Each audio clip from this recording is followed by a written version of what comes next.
I greet you in Jesus' precious name. It is Friday morning, the 29th of November, 2024, and this is your friend Angus Buchan with a thought for the day.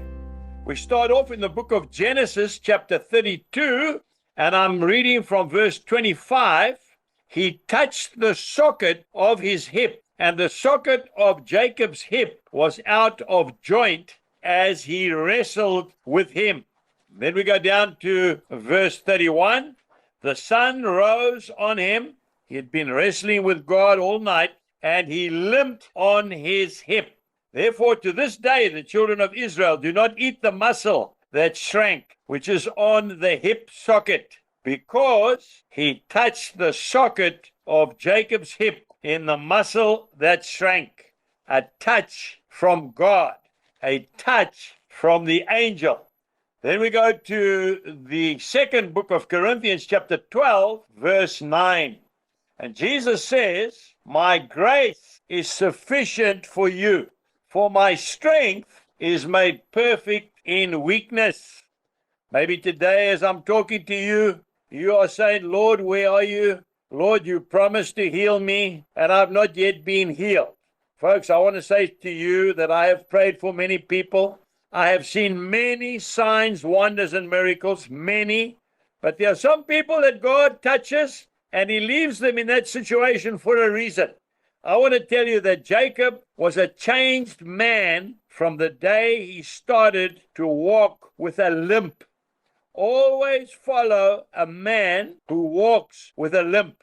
Why, you ask? Because that man understands the principles of life. That man has been through many trials. He is slow to speak. He is quick to listen. He is a man full of counsel and experience and wisdom. Remember, Saul of Tarsus was very arrogant.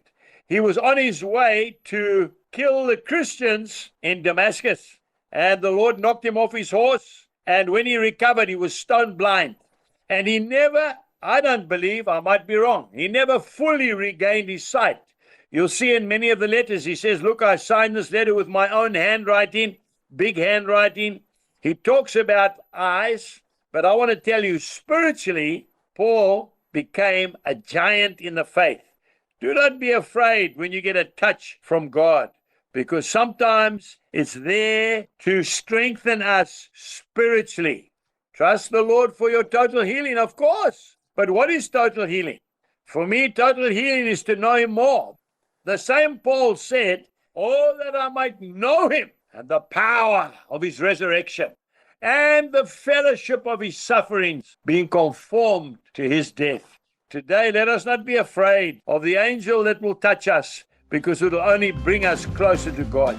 Jesus bless you, and goodbye.